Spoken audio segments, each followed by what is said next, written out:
déjà, merci d'être venu ce soir pour cette conférence qu'on co-anime du coup avec le Rucher Créatif. Donc, merci de nous avoir donné aussi cette fenêtre pour pouvoir s'exprimer. Donc, nous sommes le centre de formation INSEM. Donc, on a un centre de formation en développement personnel qui est basé à Troyes. Donc, je vais me présenter, puis je vais laisser ma collaboratrice se présenter juste après. Donc, je suis Pierre Leju, je suis le directeur général du centre de formation INSEM et je suis également coach en développement personnel sur la région troyenne et également spécialiste dans tout ce qui est l'accompagnement des projets professionnels, gestion du stress et des émotions et également des peurs qui va être le sujet d'aujourd'hui. Et je vais laisser ma collaboratrice se présenter. Ok, bonsoir à tous. Donc, je suis Géraldine Leju, je suis enseignante en hypnose. Donc, je partage mon temps entre la consultation dans mon cabinet à Troyes, où je reçois tout type de profils, hein, les enfants, les ados comme les adultes. Et puis, j'enseigne l'hypnose aussi pour les particuliers qui veulent devenir praticiens en hypnose. Et puis, dans les hôpitaux, donc tout ce qui est personnel soignant, les maisons de retraite, les libéraux. Voilà, donc il y a l'hypnose et puis il y a plein de spécialités qui sont venues compléter un petit peu la pratique de l'hypnose.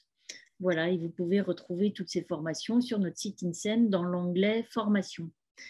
J'anime aussi 2 fois par mois des hypnoses gratuites.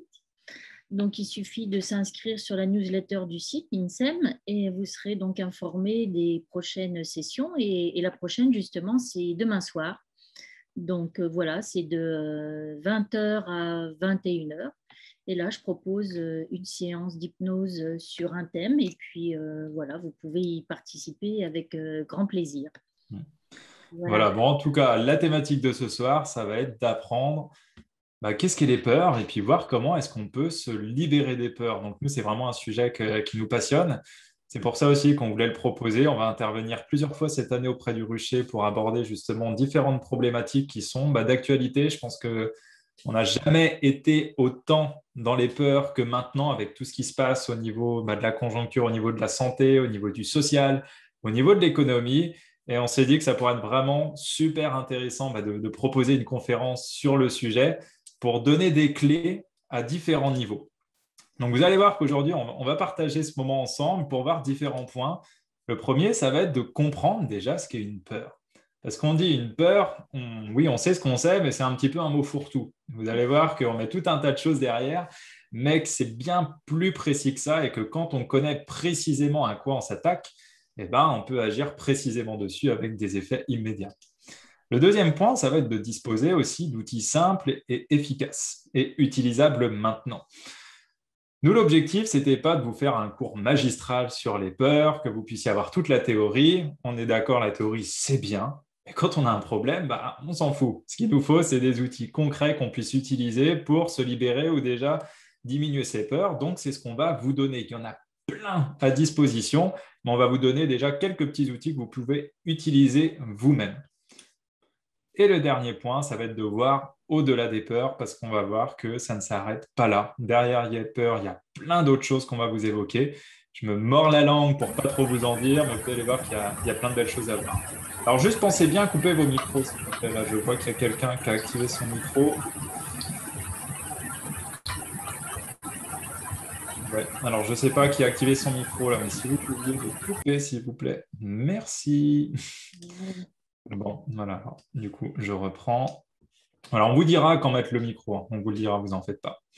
Alors, déjà, la première question qu'on aimerait vous poser, c'est qui n'a jamais eu peur? Qui a déjà eu des peurs? Alors, le micro, s'il vous plaît. Ouais.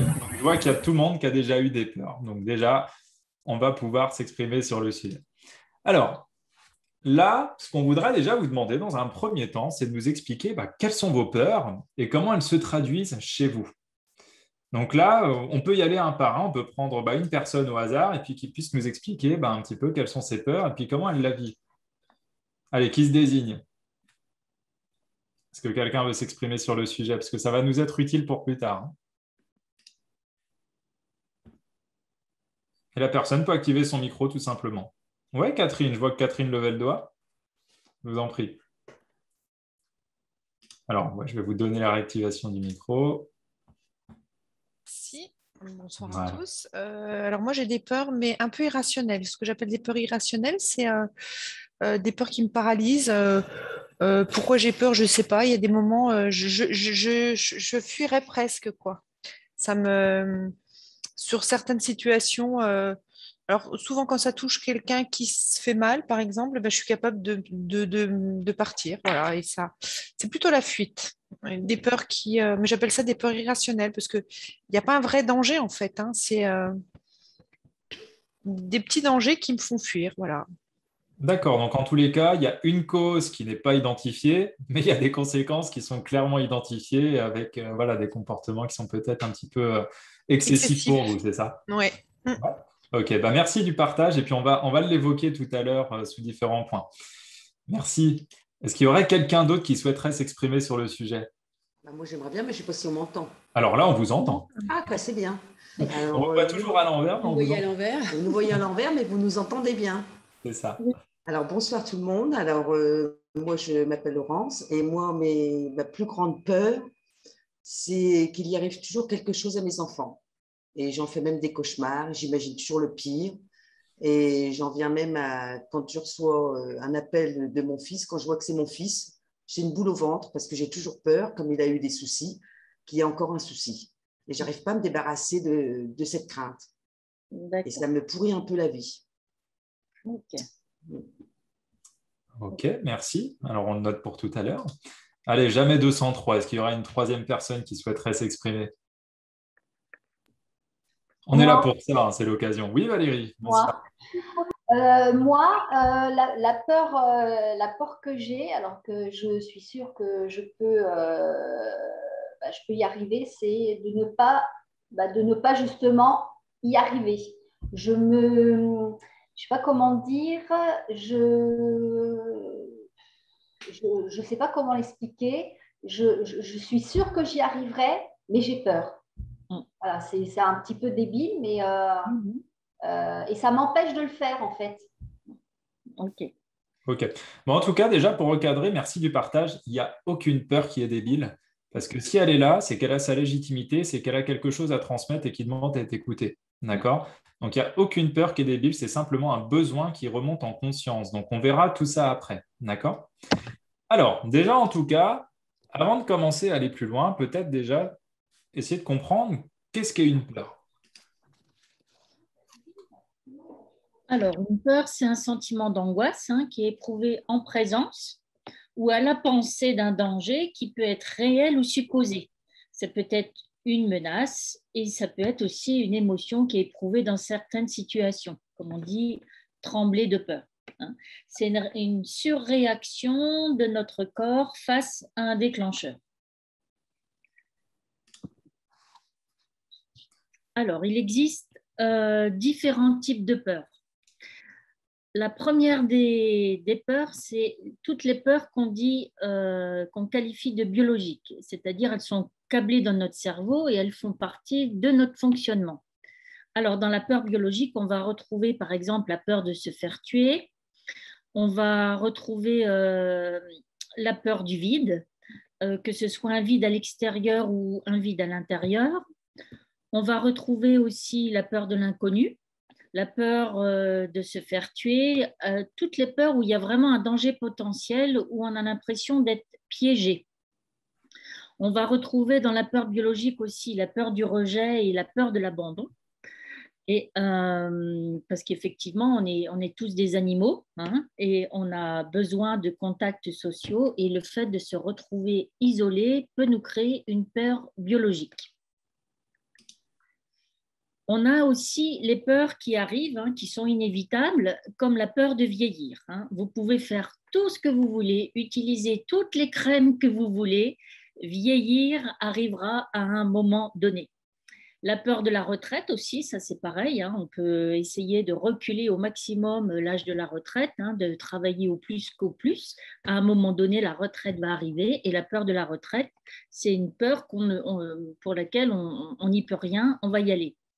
On va retrouver aussi dans les peurs inévitables, on va retrouver les catastrophes naturelles, tous les grands changements qui s'opèrent dans nos vies, ou dans la société, par exemple les guerres, la maladie comme en ce moment, hein, avec le Covid, hein, c'est vraiment une peur qui arrive comme ça et qu'on ne peut pas maîtriser. C'est toutes ces peurs en fait qui ne dépendent pas de nous. Donc, pour faire face à ces peurs, on va chercher à travailler comment on va regagner le contrôle sur tous ces facteurs qui ne dépendent pas de nous. Ensuite, on a des peurs qui demandent de l'action. Hein. Par exemple, c'est oser prendre des décisions, oser faire quelque chose, oser prendre la responsabilité de sa vie ou d'une action. Hein. On peut, par exemple, se donner des petites prescriptions de tâches pour réapprendre à faire tout seul.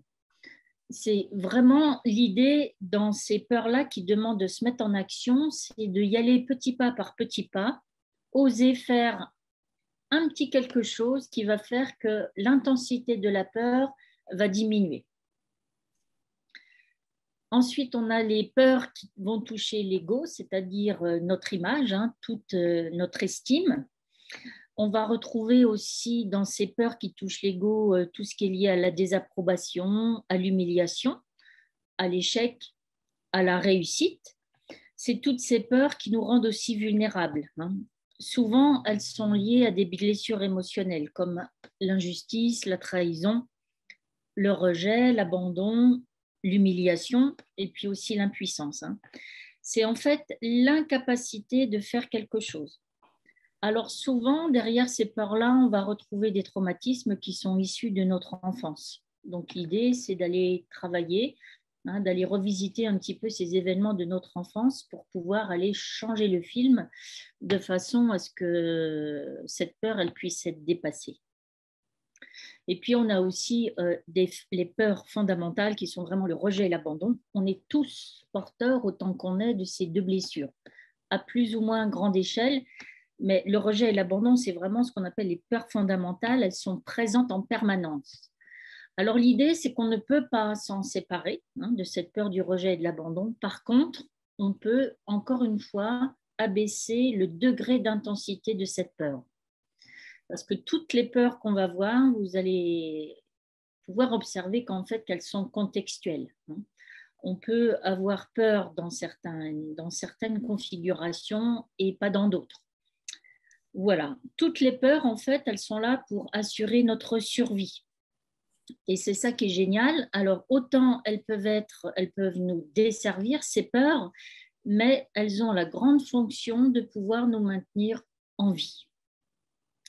Voilà. Donc voilà, ouais. En tous les cas, vous avez compris déjà qu'une peur, ce n'est pas un mot fourre-tout, ce n'est pas tout et n'importe quoi. Vous comprenez déjà que certes, les peurs, c'est un gros éléphant, mais qu'on découpe morceau par morceau et il y a à chaque fois des catégories bien spécifiques. Donc quand vous dites que vous avez peur et que par exemple, vous ne savez pas travailler une peur, vous ne savez pas ce qui se joue derrière, déjà, vous comprenez qu'il y a différents segments à explorer, différentes pistes où forcément on va se retrouver dans l'une de ces 5 pistes. Et en fonction de ça, derrière, on va voir avec certains outils qu'on va pouvoir aller creuser et agir directement à la source et aussi sur le comment ça se passe chez vous. Alors, tout au long de la conférence, là, si vous avez des questions, n'hésitez pas, hein, mettez-les dans le chat. Moi, je vais laisser Magali avec le chat parce que je n'ai pas le visuel dessus. Et puis voilà, auquel cas qu'elle puisse reprendre la parole et puis nous exprimer s'il y a une question, qu'on puisse y répondre au fur et à mesure. D'accord ? Même si à la fin de la conférence, il y aura un espace d'échange qui sera dédié.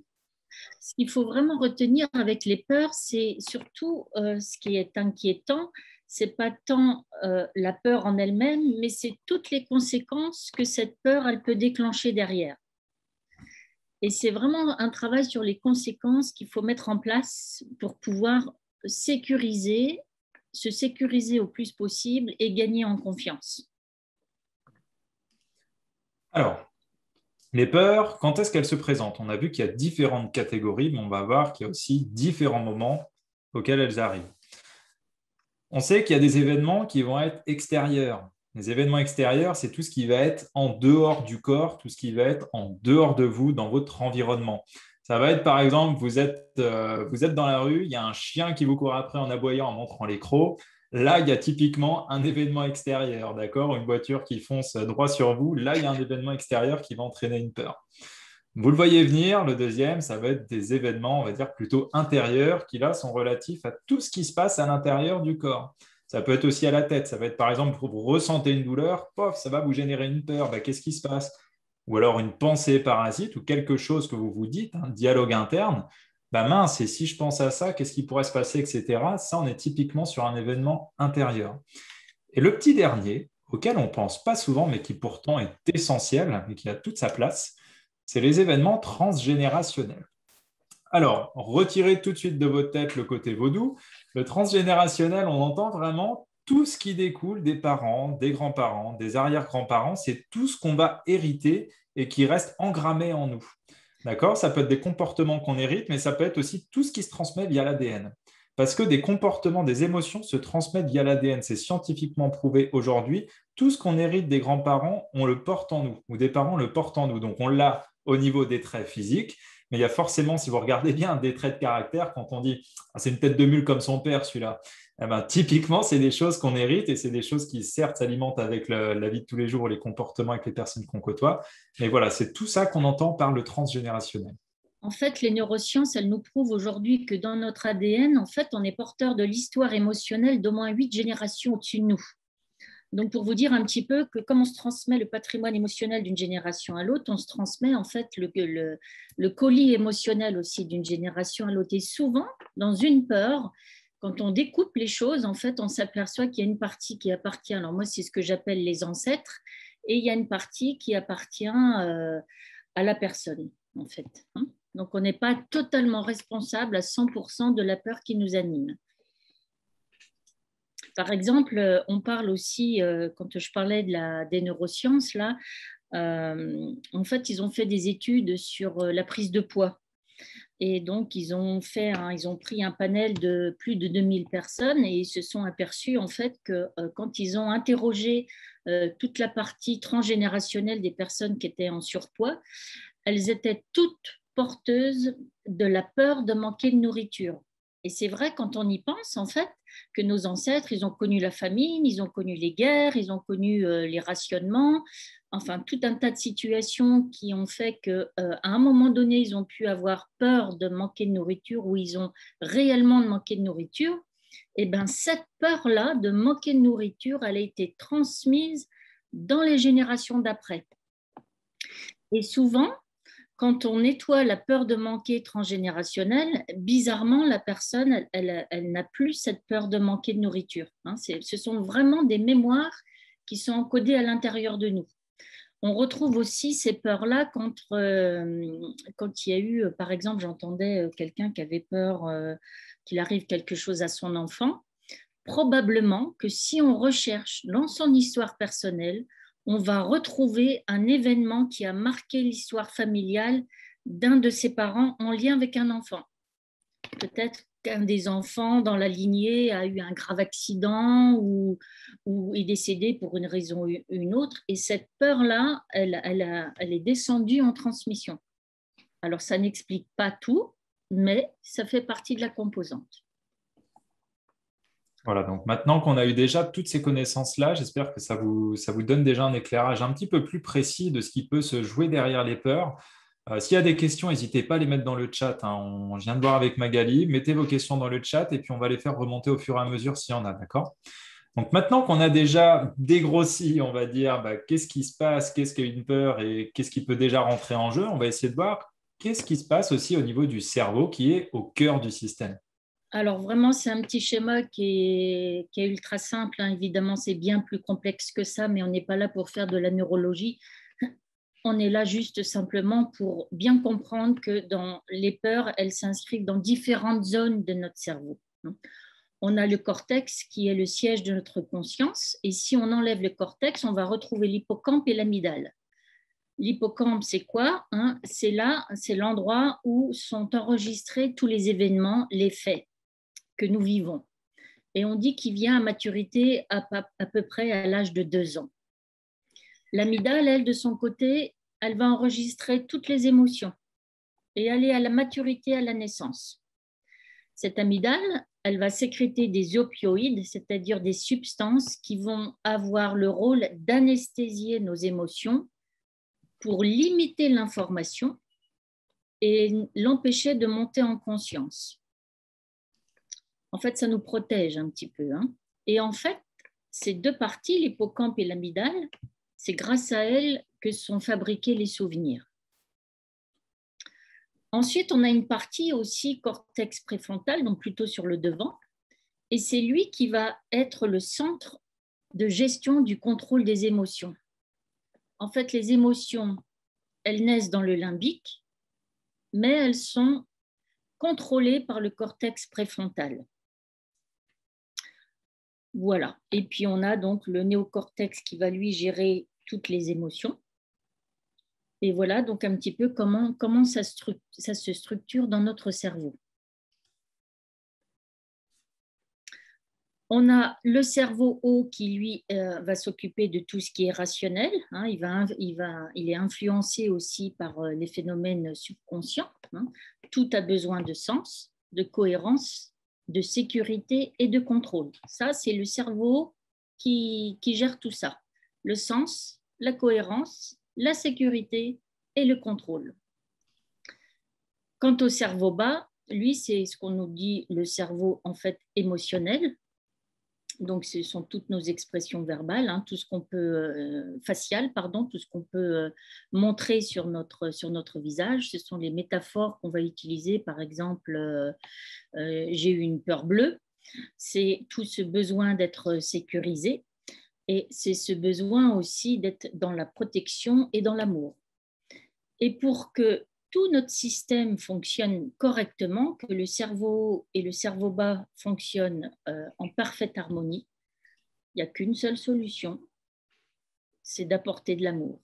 Parce que quand on est dans l'amour, il y a vraiment une harmonie entre toutes les parties de notre cerveau. Voilà, donc maintenant que vous avez... C'est pour ça qu'on dit qu'il faut apprendre à aimer ses peurs pour pouvoir se remettre en équilibre. On va y venir justement juste après. Donc en tout cas, là, ce qui est intéressant, c'est que avec ce que vous êtes arrivé au départ, ce qu'on a pu déjà voir avec des peurs, j'ai des peurs, mais je ne sais pas trop ce que c'est, ou je vois les symptômes, ce que vous avez en fait, c'est ce qui se passe à l'écran. Là, tout ce qu'on est en train de vous expliquer, c'est ce qui se passe derrière l'écran de l'ordinateur. Qu'est-ce qui rentre en jeu? Quels sont les dossiers? Quand on appuie sur tel dossier, qu'est-ce qui se passe? On vous donne un petit peu les rouages fondamentaux, enfin les rouages rudimentaires de la machine. Donc maintenant qu'on a identifié les peurs, on se rend compte aussi que, vous l'avez exprimé tout à l'heure, il y a des réactions. J'ai peur, je suis figé, je ne sais pas pourquoi. Et il y a différents types de réactions, on en a listé quelques-unes, mais il y en a une multitude. La première, c'est le cri. C'est le cri, et si on regarde bien, c'est également les pupilles qui se dilatent. C'est généralement une posture aussi, plutôt une posture de faiblesse, une posture de fermeture ou une posture de défense. On voit rarement des personnes qui ont peur et qui sont en mode un ours qui va sortir les griffes, hein. C'est rarement comme ça. Généralement, on est plutôt en mode protection, repli sur soi, où je suis prêt à me carapater. La deuxième, c'est se recroqueviller aussi sur soi. Ça va être une grosse tension musculaire. Et encore une fois, je suis en mode protection. Et vous regardez, une personne qui a peur, là on a un exemple concret, on a ces réflexes archaïques de je protège aussi mes organes vitaux. Je mets mes membres devant mon corps pour me protéger. Donc on voit aussi qu'il y a des réflexes archaïques qui sont derrière. En peur aussi, on a typiquement, comme on l'a avec, je vous laisse deviner qui a peur, hein, dans l'histoire, mais on peut voir aussi, il y a des rougeurs, on peut très bien imaginer aussi les sueurs froides, les palpitations, ou peut-être un petit peu aussi des fois cette sensation de tête qui tourne quand on a une peur importante. On a également les déformations visuelles. Là, je vous ai mis l'image avec une araignée. Bien sûr, il y a du cri, il y a de la perte de contrôle aussi, mais on a des déformations visuelles. Quand on a une peur qui est là, qui est importante, généralement, il y a une déformation de la réalité. Une personne qui a peur d'une araignée, par exemple, l'araignée, elle peut être toute petite, mais dans sa tête, elle va être énorme. Donc là, certes, quand on l'aperçoit comme ça, il y a de quoi avoir peur, mais si on prend du recul, on se rend compte que l'araignée, elle est toute petite. Et enfin, ça peut aller jusqu'au malaise, jusqu'à la perte de connaissance, où en gros, si on reprend l'image de l'ordinateur, il y a une saturation d'informations, il y a danger, danger, danger, danger. Qu'est-ce qu'il fait l'ordinateur? Pof, il débranche la prise et il se coupe pour se mettre vraiment en mode protection. D'ailleurs, il y a un petit exercice tout simple à faire pour mesurer un petit peu les peurs, comment elles agissent sur notre physiologie. En fait, on se rend compte que quand on a peur, comme Pierre vient de l'expliquer, c'est soit on se recroqueville, soit on va s'éloigner. Il y a une posture dans laquelle c'est impossible d'avoir peur parce qu'on va changer un petit peu notre chimie du corps, c'est d'être bien à plat sur ses deux pieds, d'être bien solide sur son bassin et de relever la tête. Donc l'idée, c'est que au moment où vous sentez qu'il y a quelque chose qui potentiellement pourrait vous déstabiliser, le premier réflexe à faire, c'est de bien vous ancrer sur vos deux pieds bien posés au sol, de vous redresser, de sentir que comme si vous vous asseyez sur votre bassin et de relever la tête. D'ailleurs, on dit pendant les séances en consultation que quand on met la tête vers le bas, on va dans notre corps, on va dans les émotions, dans les sensations. Et quand on met la tête vers le haut, bizarrement, il y a toute la chimie de notre corps qui change. Donc, je vous invite à faire l'expérience que la prochaine fois que vous avez une peur, mettez la tête en bas, vous allez voir que ça va accentuer les réactions de peur. Et quand vous allez vous redresser les épaules, redresser la tête en haut, c'est impossible d'avoir peur. D'accord ? C'est une petite astuce toute simple, mais qui est redoutablement efficace. Donc là, je pense que ça peut être aussi l'occasion d'expérimenter peut-être pour certaines personnes qui n'ont jamais fait l'expérience ou qui n'avaient peut-être pas conscience de ça. Le but, c'est pas de vous faire peur. Et puis, je ne sais pas comment je ferai pour vous faire peur. Ou peut-être que l'idée de faire l'exercice vous fait peur, je ne sais pas. Mais en tout cas, regardez, il y a ce qu'on appelle les postures de force et les postures de faiblesse. Je ne sais pas si ça vous parle, mais regardez, faites simplement l'expérience, là, en étant sur votre chaise, de mettre les mains comme ça sur vous, de pencher légèrement vers l'avant et de baisser la tête comme ça en regardant vers le bas. Faites ça pendant quelques secondes et regardez ce qui se passe. Ressentez à l'intérieur de vous. Je vous invite vraiment à faire l'expérience. Vous mettez les bras comme ça, vous penchez un peu vers l'avant et vous regardez vers le bas. Voilà. Prenez le temps de ressentir dans votre corps ce qui se passe. C'est vraiment dans le ressenti que ça se passe. Ok, on revient à la normale. Et maintenant, on va faire les choses différemment. Vous allez inspirer profondément, vous allez mettre les épaules vers l'arrière, vous allez bomber le torse et vous allez bien lever la tête et vous allez regarder droit devant vous. Vraiment prenant une posture affirmée. Et essayez même, je ne sais pas, peut-être de serrer les poings, voilà, de prendre de grandes inspirations et vraiment vous grandir, comme si on vous tirait par le dessus de la tête là. Ok, sans se faire un torticolis, sans se décrocher la tête. Ok. Alors, comment ça s'est passé pour vous là ? Vous pouvez réactiver les micros. On va prendre 2-3 petits retours. Comment ça s'est passé pour vous? Est-ce que vous avez senti la différence entre la tête en bas et la tête en haut? Alors, Valérie, je vois les lèvres bouger, mais je n'entends pas. On va demander l'activation du micro. En fin de compte, je suis mitigée. C'est léger. Ouais, je ne suis pas forcément réceptive. Alors, ce n'est pas ça, c'est qu'il faut associer toujours une image avec une sensation. Donc, ce qu'on va faire, c'est que du coup, là, c'est bien, on a déjà des premiers indices comme ça. Maintenant, ce que je vais vous inviter à faire, c'est qu'on va refaire l'exercice. Vous allez penser à une peur que vous avez et vous allez pencher la tête en regardant vos genoux. Juste quelques secondes, le temps de ressentir ce qui se passe. Dès que vous sentez que ça commence à vous mobiliser un peu, tout de suite, vous inversez, vous regardez vers le haut et vous redressez vos épaules. D'accord? Allez, c'est parti. Pensez à une peur. Ressentez-la quelques instants. Mettez la tête vers le bas. Pensez à cette peur et observez ce qui se passe dans votre corps. Voilà. Observez les réactions de votre corps quand vous pensez à cette peur. Est-ce que le cœur s'accélère, la respiration s'accélère? Est-ce qu'il y a des tensions qui s'installent? Est-ce qu'il y a des petits papillons dans le ventre? Voilà. Pensez à votre peur, vivez-la quelques secondes, ressentez-la. Et quand c'est OK pour vous, vous avez ressenti les choses, tout de suite, vous prenez la posture inverse. Tout en continuant à penser à cette peur et observer si, tout en continuant à penser, à visualiser cette peur, est-ce que les réactions du corps sont les mêmes? Quand vous aurez expérimenté, vous pourrez revenir avec nous. Elles sont différentes. Oui, c'est obligé. Elles sont différentes.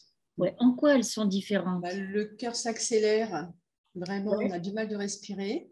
Quand c'est en bas? Oui. Oui. Comme une grosse angoisse, quelque chose qu'on ne peut pas contrôler. Oui. Et après, au retour, on a l'impression qu'on est plus fort. Voilà. C'est exactement ce qu'on voulait vous faire expérimenter. Hein. Vous voyez bien qu'en quelques secondes, il suffit d'inverser sa posture pour que la chimie du corps, elle change. C'est super important de faire ça. Ça vous évite de vous sentir paralysé et bloqué dans cette peur. La posture, elle joue en fait sur la chimie à l'intérieur de tout ce qui se passe à l'intérieur de vous. Une posture de faiblesse va favoriser une poussée de cortisol, qui est l'hormone du stress. Donc forcément, vous allez générer davantage de stress au niveau du corps, vous allez générer des réactions physiques de stress et également, vous allez influencer vos pensées en négatif. À l'inverse, si vous prenez une posture de force, d'assurance, en levant la tête, en bombant le torse, ça va générer un réflexe à l'intérieur, une chimie qui va faire que vous allez avoir une poussée de testostérone, une poussée d'adrénaline qui va totalement changer votre façon de penser, votre façon de vous comporter. Donc forcément, quand on n'a pas la même chimie, on ne met pas les mêmes ingrédients à l'intérieur, on n'a pas la même recette, donc on n'a pas les mêmes résultats. Donc là, en fait, c'est un exercice qui est très simple, mais pareil, si vous voyez que vous êtes dans une situation, je ne sais pas, vous faites une présentation à l'oral, vous sentez que vous partez dans une peur, regardez pas par terre, mais regardez plutôt droit devant vous, bombez les épaules, marchez un petit peu, redonnez du tonus musculaire pour ne pas rester dans une émotion à l'intérieur et vous allez voir que généralement, ça part ou alors ça a tellement diminué que ça devient beaucoup moins impactant. Et surtout, il faut relever la tête. Et d'ailleurs, je dis à mes clients en séance que quand ils sont prêts à pleurer, qu'ils sont en train de me raconter leur peur ou leur événement un petit peu perturbant, je leur dis toujours que quand on lève la tête, c'est impossible que les larmes elles puissent couler. Donc, ça veut bien dire que quand on lève la tête, il y a vraiment des changements qui s'opèrent. Si on baisse la tête, ça coule. Si on relève, c'est déjà vachement plus compliqué. Puis c'est plus sympa de regarder le ciel que de regarder par terre. Oui. Alors, bon, en tout cas, on voit qu'il y a des réactions physiologiques et à la base, il y a quoi? Il y a des expériences sensorielles. Pour capter ces peurs, comment on les capte? On les capte par nos 5 sens. C'est ce qu'on appelle le VACOG, visuel, auditif, kinesthésique, olfactif, gustatif. Et si vous regardez bien dans une peur, comme dans un souvenir à long terme, il va avoir au minimum 3 sens. Sinon, si vous n'en avez que 2, ce ne sera pas un souvenir à long terme. Une peur, c'est pareil. Une vraie peur, vous allez avoir une synesthésie, vous allez avoir une combinaison des sens. Mais il y en aura toujours un qui va être plus important que les autres et ce sera cette porte d'entrée-là. Et quand vous dites, par exemple, j'avais le cas tout à l'heure, je ne sais plus qui est-ce qui disait ça, mais j'ai une peur, je ne sais pas trop comment ça arrive, ce que c'est, etc. Si on prenait le temps de décortiquer quand est-ce que ça se passe, quand est-ce qu'il y a cette peur qui se matérialise ou comment je me représente cette peur-là, on pourrait sûrement déjà identifier une porte d'entrée. Peut-être que c'est quand je vois quelque chose de particulier ou peut-être que c'est quand je m'imagine quelque chose se passer en lien avec mon fils ou avec quelque chose. Là, on pourrait se dire, tiens, peut-être que l'entrée, elle est visuelle. Donc, on pourrait directement aller essayer de travailler sur cet aspect-là qui est le plus dominant, qui est peut-être la base et peut-être que tout ce qu'il y avait derrière, que ce soit l'auditif, etc., c'est plus d'impact parce qu'on a travaillé cette porte d'entrée-là. Mais en tous les cas, la peur est toujours à la base basée sur une expérience sensorielle, qu'on la voit directement ou qu'on se l'imagine. Donc, que ce soit créé ou que ce soit remémoré. D'accord? Même une imaginaire, si vous imaginez, par exemple, dans une situation qui est stressante pour vous, vous allez le ressentir. D'accord? Ce n'est pas parce que ça n'existe pas que ça ne va pas avoir d'impact sur vous. Oui. Donc, le fait de vous imaginer, par exemple, on a le cas souvent en formation, ou quand on forme des personnes qui disent « Ah, moi, quand je vais arriver en séance, quand je vais devoir enseigner à quelqu'un ou quand je vais devoir faire ma séance, je sens que je vais avoir peur. » La personne n'a même pas vécu la situation, mais elle s'est déjà imaginée vivre cette situation, elle se crée déjà des peurs. Donc, comment vous voulez qu'elle soit dans des bonnes conditions après? Donc, vraiment, simplement pour vous dire que des peurs, certes, on peut les subir dans l'immédiat parce qu'il y a un danger, mais faites très attention aussi à vous, ce que vous projetez. D'accord? Parce qu'en fait, le cerveau, il ne fait pas la différence entre le réel et l'imaginaire. hein. Ça, c'est vraiment une règle fondamentale.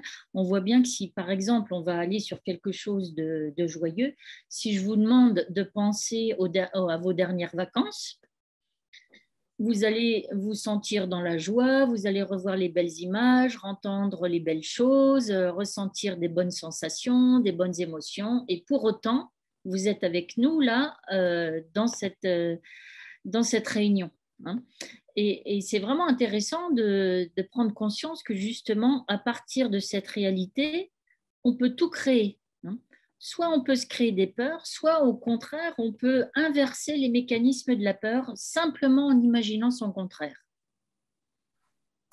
Donc, en tous les cas, vous l'aurez compris, il y a des entrées via les différents sens. Et tout ça, comme je vous l'ai expliqué, en fait, c'est des déclencheurs. Il y a des fois, il y a une chose qu'on va avoir vue une fois qui nous a fait peur. Par exemple, j'ai un chien qui m'a aboyé dessus quand j'étais enfant et j'ai eu peur.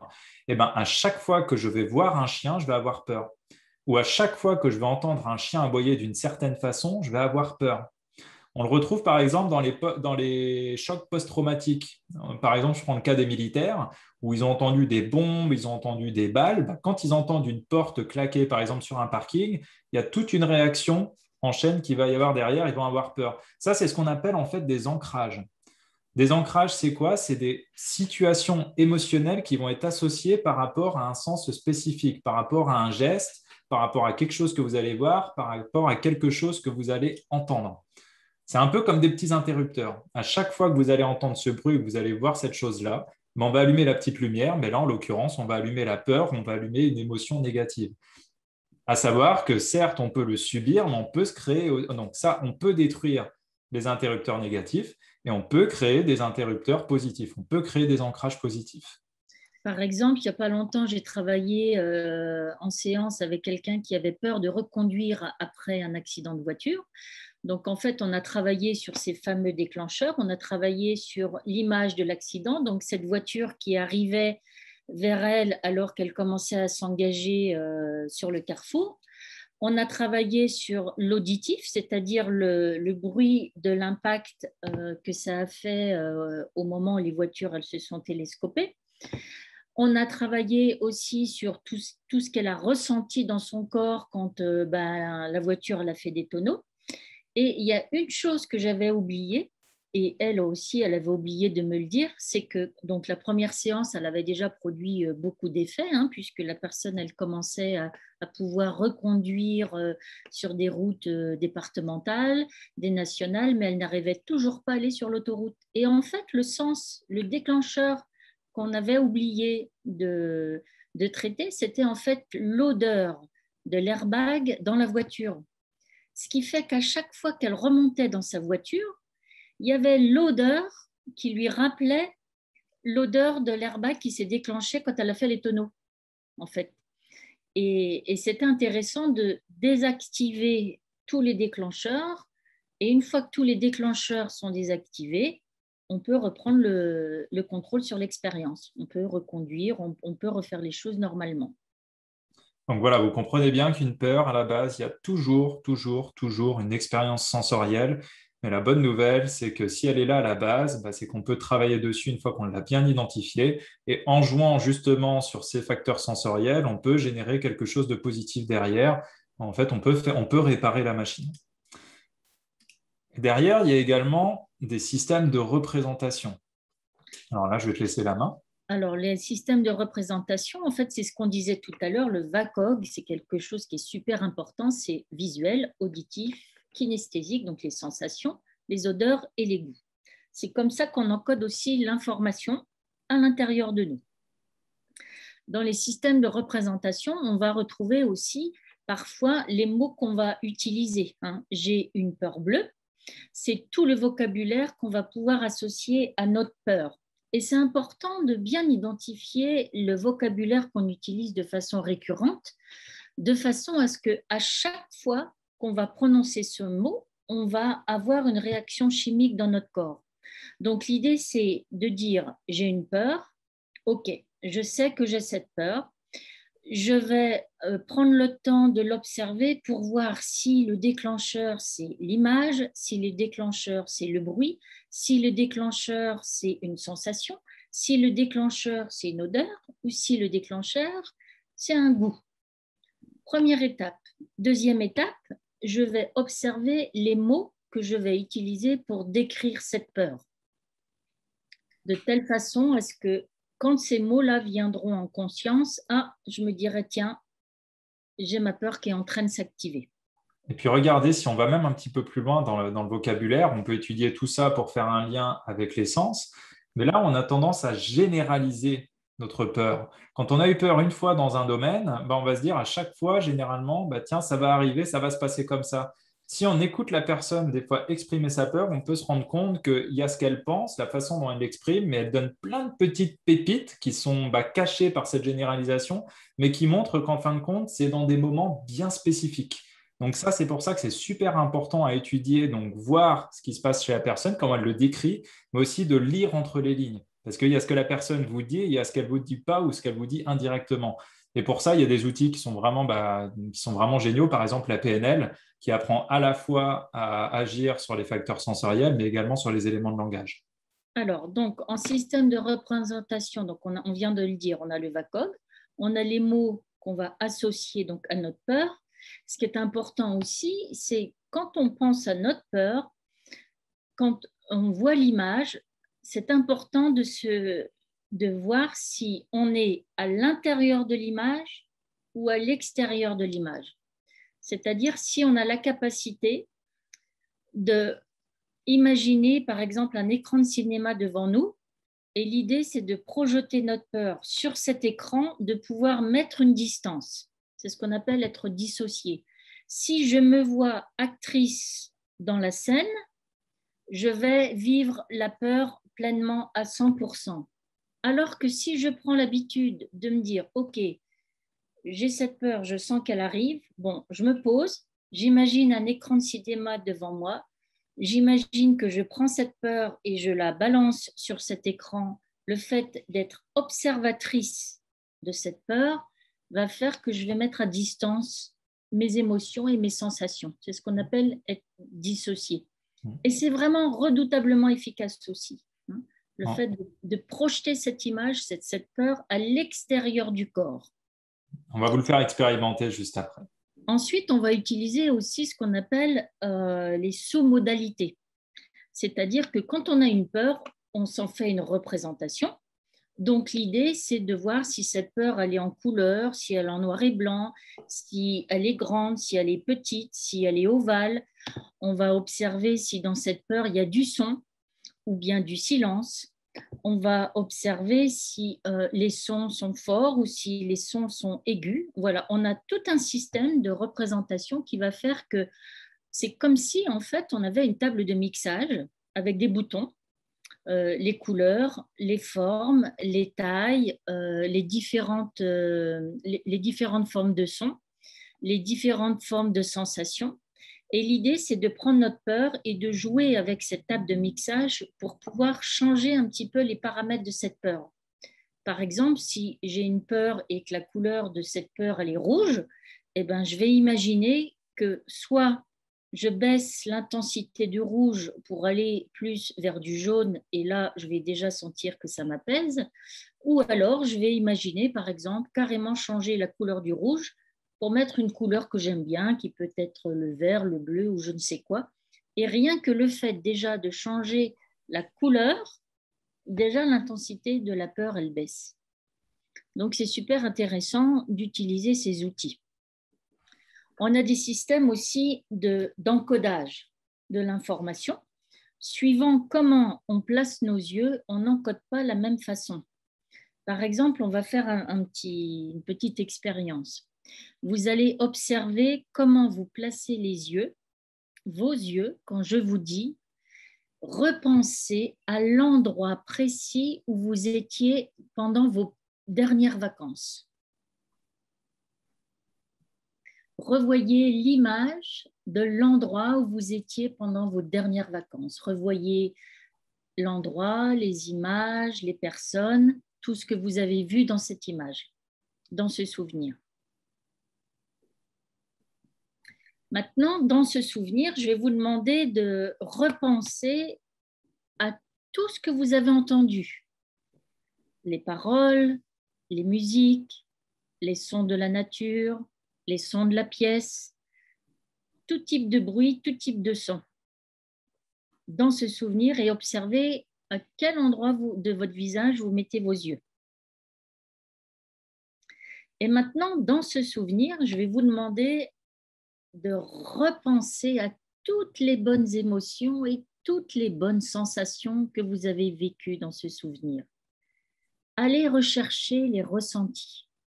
Allez rechercher les émotions dans ce souvenir de vacances.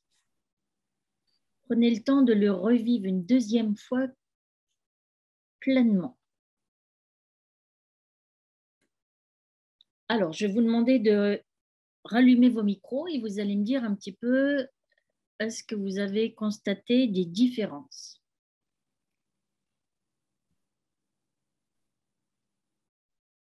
Ne nous obligez pas à désigner, s'il vous plaît.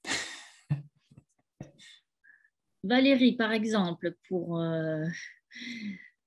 parce que j'ai observé un certain nombre de choses sur votre visage. Non? Alors, je ne vous entends pas. Est-ce que vous avez pu repérer un petit peu les différentes façons, les différents niveaux où vous avez mis vos yeux? Il y a eu plusieurs endroits. Oui, moi je l'ai vu. Mais en fait, j'ai pas trop bien, je me vois, je me vois en vacances, qui se voit pas en vacances, les souvenirs et tout. Mais je comprends pas en fait Alors regardez, quand vous m'avez dit je vois l'image des vacances, spontanément vous avez mis vos yeux vers le haut.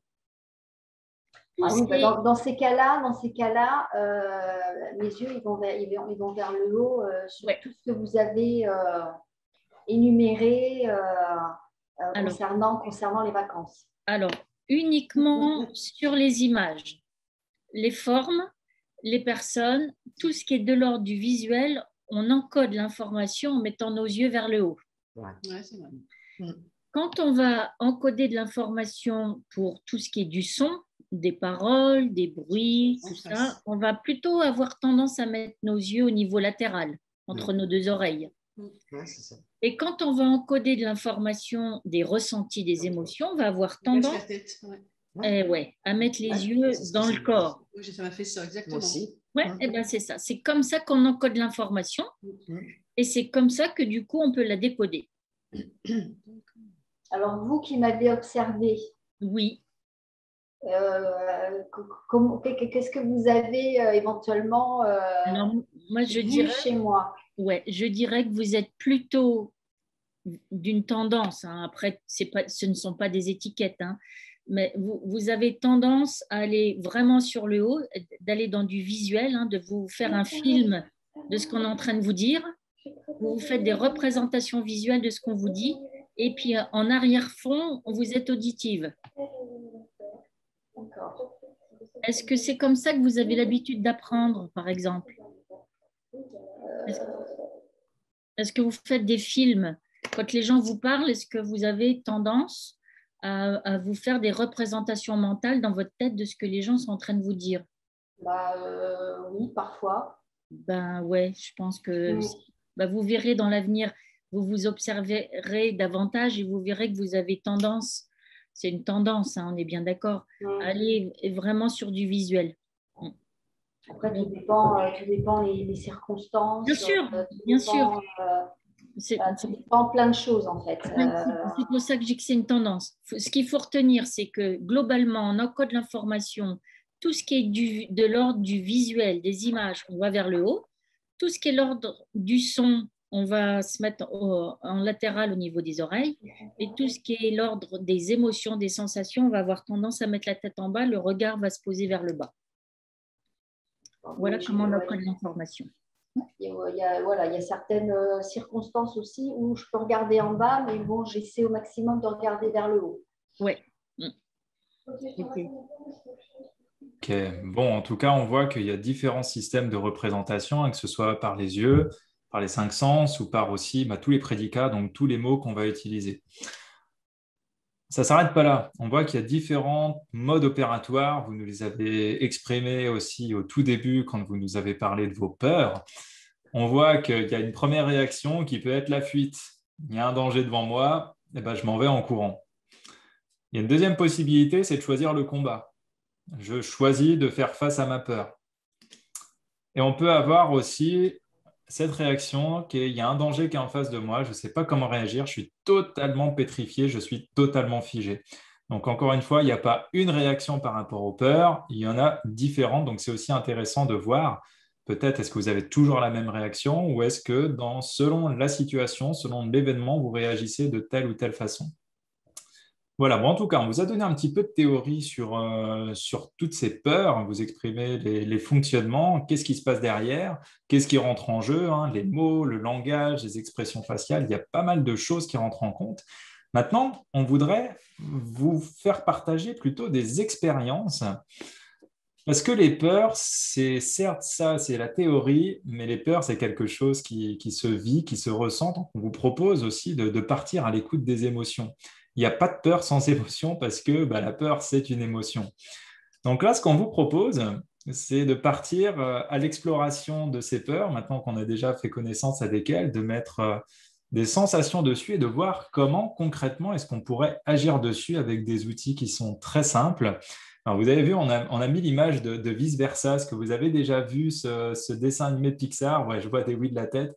Si vous ne l'avez pas vu, je vous invite vraiment à vous en rapprocher, hein. C'est aussi bien pour les enfants que pour les adultes. Il montre vraiment comment fonctionnent les émotions à l'intérieur du corps et puis tous les conflits qui peuvent rentrer en jeu, tous les mécanismes, c'est vraiment super bien fait. En tout cas, on parlait du tableau de bord il y a quelques instants avec l'écran de cinéma et c'est justement là-dessus qu'on va enchaîner pour vous montrer un petit peu comment dans l'immédiat on peut agir sur une peur, sur une émotion, soit pour s'en débarrasser totalement et complètement, soit pour diminuer son impact et les effets qu'elle va avoir sur nous. Donc là, ce qu'on va faire, c'est qu'on va jouer justement avec les différents boutons, avec les petites manettes du tableau de bord. On va vous montrer comment agir dessus. Donc là, je pense qu'on pourrait peut-être déjà commencer, si tu es d'accord, sur l'exercice de l'écran de cinéma, et puis simplement de montrer la dissociation qui est toute simple et qui est rudement efficace. Oui, alors là, ce que je vais vous proposer, c'est de prendre une peur que vous avez déjà vécue. Alors, je ne vous demande pas la grosse peur qui va vous mettre en panique et où là, vous allez partir en courant, parce que le but, c'est quand même de faire l'exercice. Donc, sur une peur qui soit de 0 à 10, qui soit pas plus haut que 5. Vous avez ça en stock ou pas? Ouais, je vois des réactions, je vois des oui, je vois des oulala. Bon, s'il y a des oulala, ça veut dire qu'il doit sûrement y en avoir. OK. Ce que je vais vous demander là, très simplement, c'est de fermer les yeux. On va fermer les yeux, on va prendre 2 grandes inspirations. Et on va s'imaginer, pendant qu'on prend ces grandes inspirations, qu'on est au cinéma et qu'on a un grand écran de cinéma juste devant soi. Et ce que je vais vous demander, c'est de projeter cette peur comme un film sur l'écran. Et vous allez le faire passer en accéléré pour voir ce qui se passe à l'intérieur de vous. On appuie sur le bouton x2 et on l'accélère et hop, on éteint le film. Et on va le remettre au début. Maintenant, on va le repasser, mais vous êtes le metteur en scène. Et on va faire quelques petites modifications. Posez-vous déjà la question de savoir, est-ce que vous étiez dans la scène, pleinement associé, ou est-ce que vous vous voyez en train d'observer la scène?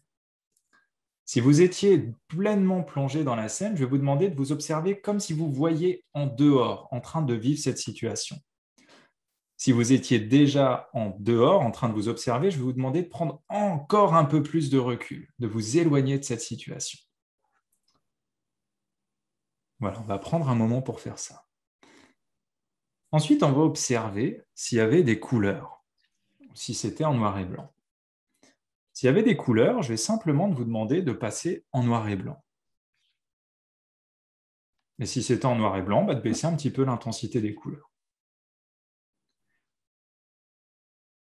Maintenant, on va prendre un moment pour observer, de voir s'il y avait des sons dans cette situation.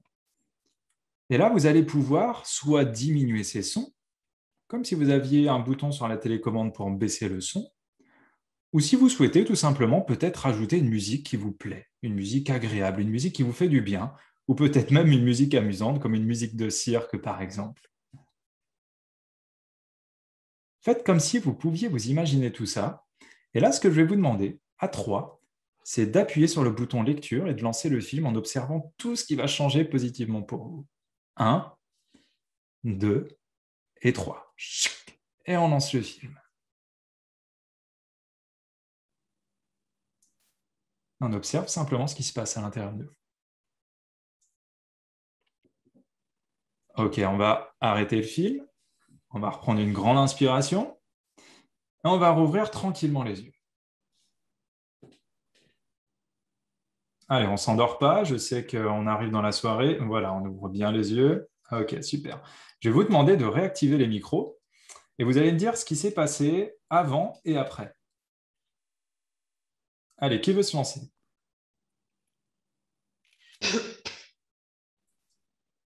Alors, qui veut se lancer là? Je ne vois pas. Vous m'entendez? Oui, Pascal. Oui, j'entends. Alors, moi, je me suis imaginée face à un chien, parce que c'est vrai que j'ai peur des gros chiens depuis des années. Donc, je me suis vue le chien courir sur moi. J'ai ressenti comme des picotements dans mon corps parce que je sais que j'ai très peur. Et l'image était en couleur, donc je l'ai passée en noir et blanc. Il n'y avait pas vraiment de son. Donc, moi, je me suis mis la musique du film Le Professionnel, une musique que j'aime bien, avec le chien, comme dans Royal Canin. Et quand j'ai repassé le film, eh bien, j'avais un peu l'impression, j'entendais la musique, j'avais l'impression que le chien courait lentement vers moi, et moi, je me voyais en train de me baisser pour accueillir le chien, comme si le chien allait venir pour me faire la fête. Wow. En fait, il ne venait plus m'attaquer, il venait pour me faire la fête. Bravo.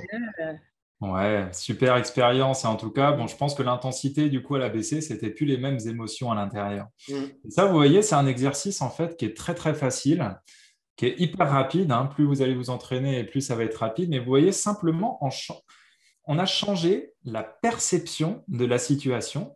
Et vous avez vu que les sensations changent à l'intérieur et que les images changent aussi. C'est une autre réalité qui se met en place, qui est beaucoup plus agréable et beaucoup plus acceptable pour vous. Donc forcément, ce n'est plus les mêmes réactions et surtout, ce n'est plus la même signification. Vous voyez, je ne vous ai pas dit, pensez à ça derrière. Vous avez apporté vous-même un autre sens à la situation. Et ça, c'est ce qu'on appelle un recadrage, c'est un changement de regard et c'est super intéressant parce que peut-être que vous vous êtes rendu compte que là, le jour, si c'est arrivé où le chien, en effet, a couru vers vous, peut-être qu'en effet, il voulait un câlin et peut-être pas qu'il était là de façon agressive. Donc, vous voyez, il y a ça. Après, exercice très simple, je ne sais pas s'il y en a d'autres qui l'ont vécu, mais si vous étiez pleinement associé à la situation, le fait aussi de simplement se dissocier, c'est-à-dire comme si on se voyait, nous, de dos, ça, c'est un exercice qui est très efficace parce que ça permet de se couper quasiment instantanément des émotions. Après, vous pouvez vous double dissocier, vous voir en 2 fois, ça, c'est possible. Le fait de retirer les couleurs, de passer des couleurs en noir et blanc. On sait que chaque couleur, il y a quand même des connotations. Si vous voyez du noir, vous n'allez pas dire « Ah, je me sens bien, je vois du noir ». Non, généralement, quand on voit du noir, c'est plutôt attrait à tout ce qui est la peur. Le rouge, ça peut être un peu la colère ou quelque chose de plutôt sulfureux. Et le vert, dans tout ce qui va être la détente. Ou le jaune, quelque chose d'agréable, d'un petit peu plus chaleureux. Il y a des connotations inconscientes qui sont là. Donc, le fait aussi de retirer les couleurs, on va retirer aussi peut-être les significations, les émotions qui peuvent y être associées. Et la musique, qu'est-ce qu'on fait? On met quelque chose d'agréable.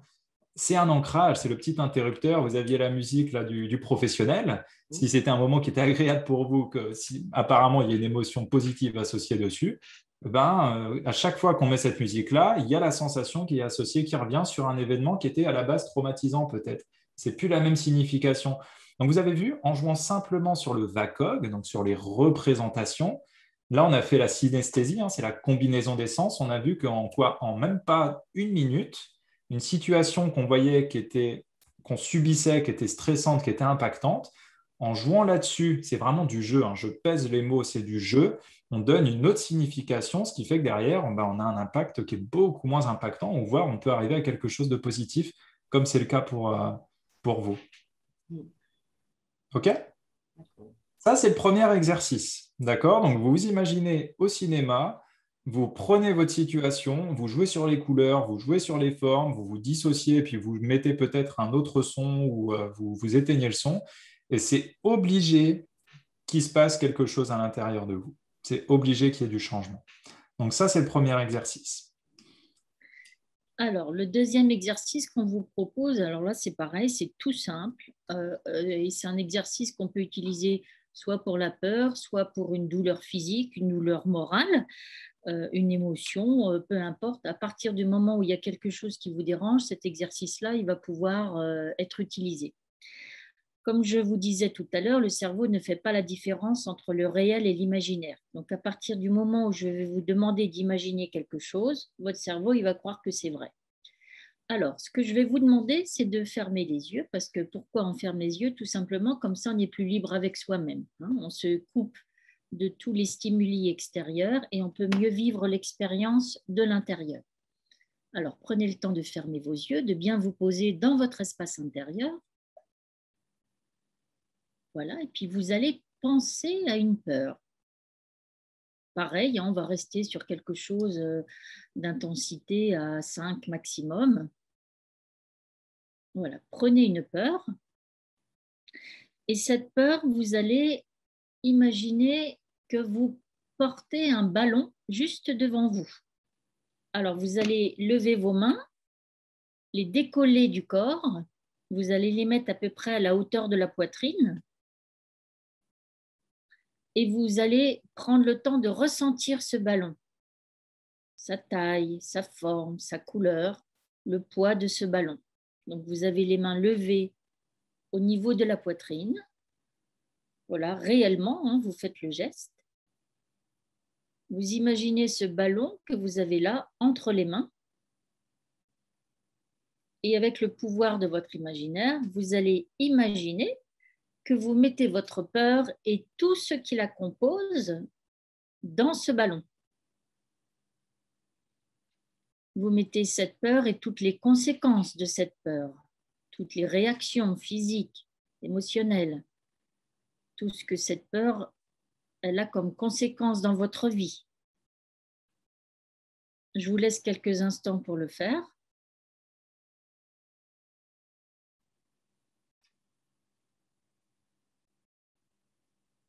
Et vous allez, maintenant que vous avez rempli ce ballon de toutes ces choses, ressentez si la taille et le poids de ce ballon ont changé.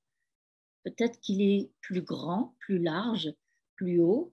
Peut-être qu'il est plus lourd, ce ballon, maintenant que vous l'avez rempli. Et là encore, avec le pouvoir de votre imaginaire, vous avez plusieurs solutions. Soit vous imaginez ouvrir vos mains et vous laissez le ballon s'envoler très haut dans le ciel et le ballon va emporter avec lui tout ce qu'il a besoin d'emporter. Soit vous imaginez souffler sur ce ballon pour l'envoyer loin là-bas devant vous. Soit vous imaginez que vous rapprochez vos deux mains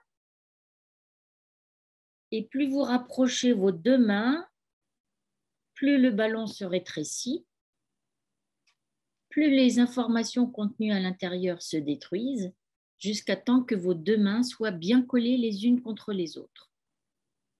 Et quand les mains seront bien collées, ce sera le signe que la peur a disparu.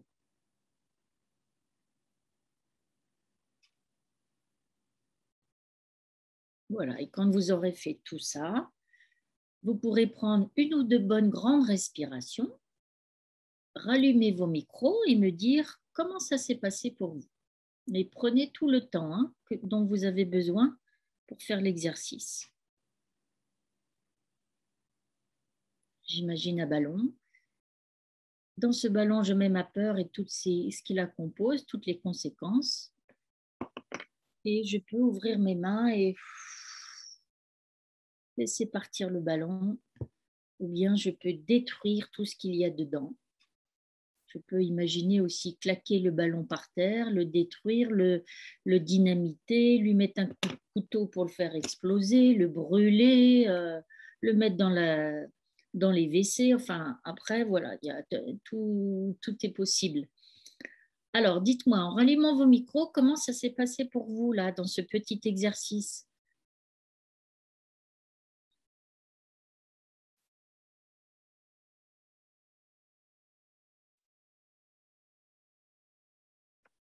Moi? Oui, allez-y, je vous écoute. Moi, c'était la peur du vide. Oui, alors là, vous avez attaqué un gros morceau.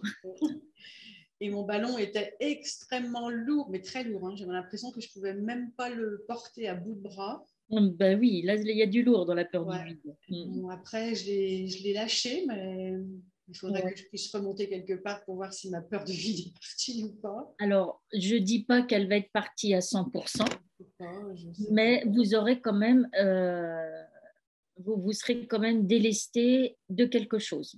J'avais l'impression que je pouvais m'approcher du bord. Bien. Donc, vous voyez, Voilà. plus vous allez répéter l'exercice, plus votre cerveau va apprendre cette manipulation-là, plus vous allez déstocker de l'information. Le cerveau, il apprend par la répétition. D'accord? Donc, l'idée, ce serait de travailler cet exercice-là tous les jours pendant 1 minute. Hein, vous avez vu, ça nous a pris, allez, 2 minutes grand maximum. Donc, l'idée, ce serait de travailler cette peur tous les jours pendant 2 minutes. Vous faites votre ballon et tous les jours, vous mettez quelque chose dedans et vous allez voir, votre inconscient, il va larguer de la... Il va se délester de l'information. Et si vous restez que sur ça, il y a 0 danger. Hein. On ne va pas fouiller dans son passé ou on ne va pas fouiller des peurs tout seul. Ça, non, on ne fait pas de recherche d'information tout seul, jamais. Par contre, prendre une information, la mettre dans un ballon et s'en délester, ça, il y a 0 danger. D'accord? Donc, travaillez ça tous les jours et vous allez voir que vous allez avancer dans votre progression. Et on peut mettre plusieurs peurs. Ah oui, bien sûr. Mais après, l'idée, c'est quand même de travailler peur par peur. D'accord. C'est quand même mieux. Hein. Je sais qu'on aimerait vite se débarrasser des choses, mais des fois, au niveau inconscient, c'est bien plus compliqué parce que derrière chaque peur, et on va le voir tout à l'heure, donc je ne vais pas trop avancer, mais il y a quelque chose derrière chaque peur. Donc, allez-y doucement, apprivoisez l'exercice, commencez à vous délester de petites peurs et puis après, vous pourrez monter en gamme. D'accord. D'accord. On dit, hein, alors bon, c'est des concepts, mais je ne suis pas certaine qu'aujourd'hui, ce soit pleinement validé par les neurosciences parce que c'est vraiment beaucoup remis en question. Il était dit à un moment donné qu'il fallait travailler la peur pendant 21 jours pour qu'à un moment donné, elle ne soit plus là ou alors qu'elle ait largement baissé en intensité. Ah oui, le cycle des 21 jours. Oui, mais en tous les cas, c'est vrai que la répétition va faire que votre cerveau va apprendre et que du coup, vous allez gagner en confiance et que du coup, vous allez pouvoir vous délester de bien plus de choses au fur et à mesure des jours. Ça oui, ça c'est certain. Okay. En tous les cas, vous voyez, c'est une méthode qui est très très simple. On en aurait beaucoup à vous montrer. On va peut-être juste vous en montrer une dernière, une méthode qui est vraiment très très rapide et qui est très facile à faire pour qu'on puisse quand même rester dans le timing et qu'on puisse aussi garder un moment d'échange pour les questions à la fin. Là, ce que je voudrais vous proposer, moi, c'est un petit exercice très simple qui s'appelle la spirale. Donc là, c'est simplement de penser à une peur. Encore une fois, c'est à une toute petite peur. Et puis de regarder, de ressentir où est-ce qu'elle se situe dans le corps. On peut même le faire les yeux ouverts. Vous pouvez expérimenter, prendre une peur et regarder où est-ce qu'elle se situe dans le corps. Et une fois que vous l'avez, vous allez prendre votre main et vous allez imaginer que cette peur, cette forme, vous allez la faire tourner dans un sens. Et vous allez faire le mouvement avec votre main. Et vous allez observer, est-ce que la sensation de désagréable, elle s'accentue ou est-ce qu'il diminue? Et vous allez essayer d'accélérer. Si ça devient inconfortable, vous arrêtez, vous ralentissez. Et ensuite, vous essayez de le faire dans l'autre sens maintenant. Tout doucement, vous changez le sens, vous accompagnez avec votre main et vous accélérez. Et vous voyez si c'est mieux. Et si c'est mieux, peut-être profitez en même temps de combiner ce qu'on a vu, essayez de rajouter une couleur qui vous est agréable en même temps. Et continuez d'accélérer le sens d'orientation et regardez comment ça se passe à l'intérieur de vous.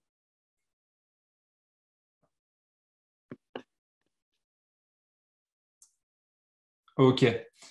Comment ça s'est passé pour vous là, on le fait très rapidement pour pouvoir continuer sur la suite, mais est-ce que vous avez pu sentir quelque chose?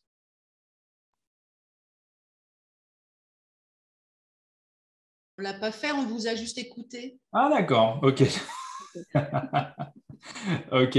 Bah, si vous voulez faire l'expérience en même temps qu'on vous explique, c'est très simple. Vous prenez votre peur, vous regardez un petit peu où est-ce qu'elle se situe. Est-ce que c'est dans le ventre? Est-ce que c'est au niveau de la poitrine?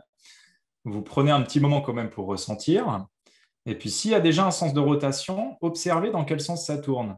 Ensuite, vous prenez votre main, vous accompagnez le mouvement et vous faites tourner. Et vous essayez d'accélérer, vous voyez si la sensation, elle s'accentue. Moi, quand je le faisais, j'avais les joues qui devenaient un petit peu rouges et puis je sentais un petit peu palpitant, plus j'accélérais. Donc après, le but, c'est on inverse le sens de rotation et puis on imagine qu'en effet, la spirale, elle s'inverse. Et vous allez voir que c'est forcément la sensation opposée qui s'installe. Et plus vous allez l'accélérer, et plus cette sensation-là, elle va s'accentuer. Donc après, vous pouvez même en profiter de rajouter une autre couleur. Si par exemple le vert ou le rose, c'est agréable pour vous, imaginez que cette spirale, elle est verte ou elle est rose. Et accentuer, accentuer, accentuer, vous allez voir que la sensation, c'est une toute autre sensation que vous allez avoir à l'intérieur de vous. Ce que vous pouvez faire aussi si vous êtes joueuse, par exemple, c'est que voilà, si vous osez prendre cette peur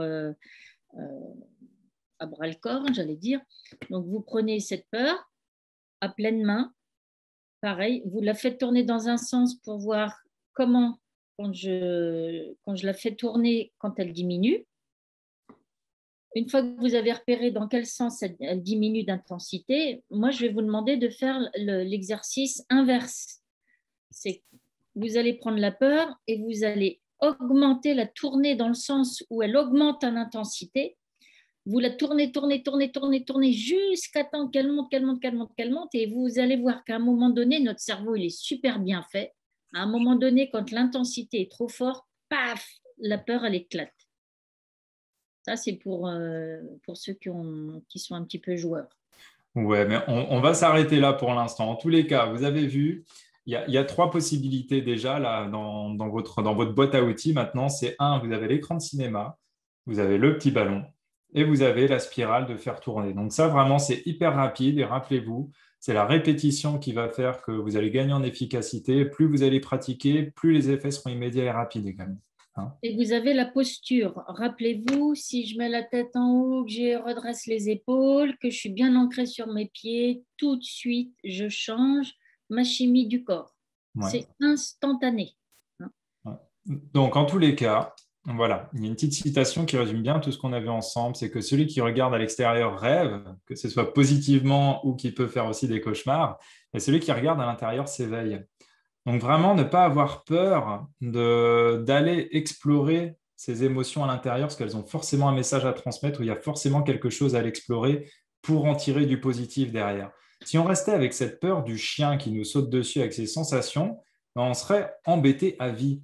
Là, d'agir dessus, ne serait-ce que prendre 5 minutes pour aller l'explorer. 5 minutes dans une vie, c'est quoi? C'est le temps d'un café le matin et encore. On se prend 5 minutes et derrière, on est tranquille, ou du moins, ce sera beaucoup moins impactant. Donc vraiment, je sais que ça peut faire peur, ça peut être parfois douloureux, où on peut se poser pas mal de questions. Et moi, j'aime bien rappeler que c'est dans les zones les plus sombres de soi qu'on n'explore jamais que se trouvent les vrais trésors dont on a besoin et les vraies clés. D'accord? Donc là, vous avez des petits outils très simples pour déjà agir dessus à l'instant T et pour vous permettre peut-être de passer le pas pour aller encore plus loin en se faisant accompagner par quelqu'un. Donc, en tous les cas, voilà, on a vu qu'on peut agir sur les émotions en partant à leur rencontre. Et ce qui est intéressant après, c'est aussi d'identifier et de pouvoir accepter ses peurs. Parce qu'une peur, on la subit et on a trop souvent tendance à se dire « mais ce n'est pas de ma faute, je la subis, ça ne vient pas de moi » ou alors c'est une peur qui est inconsciente, je ne sais pas d'où elle vient. D'où l'importance justement de pouvoir accepter déjà qu'il y a une peur, parce qu'on sait que dans la société, ça peut être un peu tabou de dire que j'ai peur. Pour les hommes, il y a le problème de la virilité, où il y a la position de faiblesse. Je suis faible si je dis que j'ai peur. Et c'est important aussi de pouvoir les identifier, parce que si on n'identifie pas un problème, on ne sait pas où agir. Imaginez que demain, vous dites à un plombier, il y a une fuite dans ma maison, si vous ne lui dites pas où, il va avoir du mal à la colmater. Nous, c'est exactement pareil. Donc, c'est important de prendre ce recul et de se dire, le problème, il est là. Donc, identifier et accepter ses peurs. Comment ça se passe? Déjà, c'est se familiariser avec. Se familiariser avec la peur, c'est-à-dire de l'accueillir et de la ressentir. Si vous la laissez sous le tapis, vous allez rajouter une couche, 2 couches, 3 couches, et au bout d'un moment, vous allez vous prendre les pieds dedans. Plus vous allez l'ignorer, plus elle va grandir. C'est comme si vous aviez un ballon gonflé de toute cette peur et de tout ce que ça enclenche et que vous essayez de le mettre sous l'eau. vous allez vous épuiser, vous allez vous créer des problèmes, vous allez créer des douleurs, mais au final, le ballon, il va toujours remonter et puis il va prendre en volume. Donc vraiment, se familiariser avec les peurs, les accueillir, les ressentir comme on vient de le faire. On a vu aussi qu'il y a une question de posture, la posture physique, comme on l'a vu, mais il y a aussi du coup une posture mentale. Les deux sont liés. La posture physique, vous l'avez expérimenté, la posture mentale, c'est exactement ça. C'est de se dire, OK, il y a une peur, je l'accepte, je l'accueille, je la ressens, je lui laisse un espace pour s'exprimer. Parce que si je la laisse pas s'exprimer, au bout d'un moment, ça va créer des vrais problèmes. Donc voilà, il y a vraiment une question de posture et je dirais même plutôt d'attitude. Derrière, quand on l'a écouté, quand on écoute le message ou que ce soit un mot, que ce soit une image, que ce soit aussi un son, il y a plein de possibilités pour une peur de s'exprimer, et on va l'identifier puis on va apprendre à la décortiquer comme on l'a vu. Dans quel environnement ça se passe? Est-ce que c'est partout ou est-ce que c'est dans un environnement particulier? Est-ce que c'est avec qu'un seul chien ou est-ce que c'est avec tous les chiens? Est-ce que j'ai peur pour mon fils quand je ne le vois pas ou est-ce que j'ai peur aussi quand je le vois? Est-ce que c'est quand il sort avec ses copains ou est-ce que c'est quand il est tout seul chez lui? Voilà, et ensuite d'identifier aussi les impacts. Donc de noter tout ça, de mettre un problème sur papier, ça permet aussi déjà d'avoir un regard objectif sur la situation. Sinon, on se laisse embarquer par l'émotion et là, le problème, c'est que notre regard, il est biaisé. D'identifier les déclencheurs, comme on l'a vu ensemble, et les comportements, identifier aussi les comportements, accepter ces comportements et la façon d'en parler. La façon de parler de la peur est vraiment très importante. Donc en fait, vous l'aurez compris, le but, c'est de pouvoir conscientiser, d'avoir un regard objectif avec une prise de recul sur la situation. Comme on vient de le faire, c'est ça, identifier, accepter une peur, et c'est en combinant tous ces ingrédients-là qu'on va être capable de faire un travail efficace parce qu'on aura tous les ingrédients, on aura tous les éléments. Donc en fait, les peurs, agir dessus, ou les peurs, on va dire que ce n'est pas quelque chose que l'on subit. Encore une fois, on peut la subir à l'instant T, mais le choix de le subir sur toute une vie ou sur du long terme, c'est un choix. Je sais que ça va aux antipodes de ce qu'on vous dit d'habitude ou ce qu'on a l'habitude de vous dire, où tu as une peur, on va plutôt chercher à venir te consoler, à te cajoler et puis à venir te conforter dans ta position. Moi, je redonne aussi la responsabilité à la personne. S'il y a une peur qui est tombée un jour sur son dos, c'est sa responsabilité de se dire je la garde, je l'alimente ou alors je la dégage. Et je trouve que c'est vachement bien aussi de se donner cette responsabilité parce que ça redonne aussi le pouvoir à la personne. Et je pense que ça, c'est vraiment important. Et comme le dit bien Charles Péguy, il dépend de nous peut-être, il ne dépend pas de nous que l'événement se déclenche, mais il dépend de nous d'y faire face. Et il dépend de nous de choisir la façon dont on veut y faire face. D'accord? Encore une fois, je vous disais tout à l'heure, avec tout ce qui se passe en ce moment, par exemple au niveau social, au niveau sanitaire, on n'a aucun contrôle dessus, à moins que vous ayez trouvé un remède miracle pour vous débarrasser du virus. Quand on n'a pas d'impact dessus, comment est-ce que moi, je peux agir à mon niveau pour faire en sorte que ça ne vienne pas m'impacter ou que ça m'impacte le moins possible? Et là, c'est typiquement les outils qu'on vient de vous donner. Et quand on y pense, voilà, la peur, c'est un choix, je viens de vous le dire, je vous le rabats, j'espère que c'est bien rentré.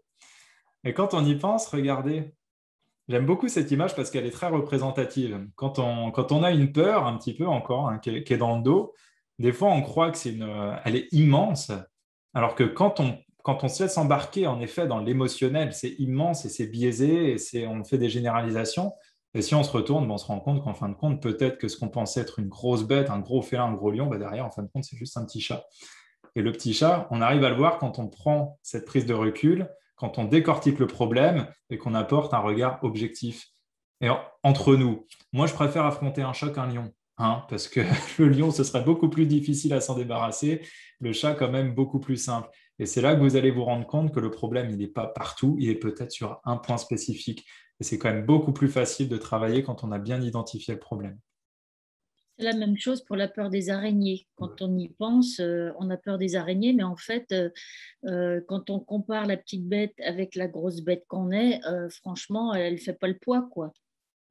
Mais comme dans notre représentation, c'est quelque chose qui est vraiment dégoûtant, et puis toutes les images qu'on peut associer à cette bête-là, et ben, ça nous paralyse. Alors qu'en fait, elle est vraiment toute petite, la bébête, par rapport à nous. Et quand on y réfléchit bien, la peur d'avoir peur est souvent bien plus effrayante que la réalité. La peur d'avoir peur est souvent bien plus effrayante que la réalité. Quand on a peur et quand on pense à notre peur, en effet, on a tout le temps de s'imaginer tous les scénarios qui pourraient se passer. Et on est très fort à s'imaginer le pire. Par contre, on a plus de difficultés à s'imaginer le meilleur. Hein. Donc vraiment, le fait de prendre ce moment et de se dire, bah, OK, dans ma peur, au lieu de la fuir, au lieu de lui tourner le dos et puis voir cette grosse ombre-là qui prend toute la place et qui nous fait peur, qu'on sent dans le dos, là, eh ben, je me retourne, je me rends compte que c'est peut-être pas grand-chose, j'identifie et puis déjà, on dédramatise grandement la chose. Et c'est vous redonner aussi du pouvoir. Si vous la laissez dans votre dos, c'est un réflexe archaïque aussi. Quand on ne sait pas ce qu'il y a derrière nous, mais qu'on sent qu'il pourrait y avoir danger, on ne se sent pas bien, on va chercher à fuir. Et le problème, c'est que ça ne va pas aller en s'améliorant. Le fait de lui faire face, ça va nous ouvrir d'autres champs possibles, ça va diminuer la charge émotionnelle et surtout, ça va nous laisser entrevoir des possibilités, ce qu'on n'avait pas avant. Et ça vous redonne votre pouvoir créateur, ça redonne forcément de la confiance, ça change la chimie à l'intérieur, ça va changer votre posture, ça va changer les possibilités, ça va changer votre état d'esprit, votre façon de raisonner. Et puis, il y a plein de processus positifs qui vont se déclencher derrière. En d'autres termes, il faut agir. Il faut agir Ouais. dessus, ne pas rester figé, mais se mettre dans l'action, agir. Trouver un petit quelque chose qui va faire la différence. C'est ça. Au moins essayer déjà. Au moins essayer. La grande erreur que les gens font, c'est de considérer un problème dans sa globalité, alors que des fois, il suffit d'un micro-changement pour avoir un effet en chaîne. Donc vraiment, essayez. Il n'y a aucun risque à essayer. Le seul risque que vous avez, c'est de ne rien faire et puis d'empirer la situation ou de rester au même endroit. Hein. Donc voilà, après, ce qui est important, c'est de pouvoir célébrer ses victoires. Il n'y a pas de petite victoire. Chaque victoire, chaque essai que vous avez fait, c'est un pas en avant pour vous libérer de ces peurs-là, vous libérer de ces problèmes. On l'a vu là avec le chien.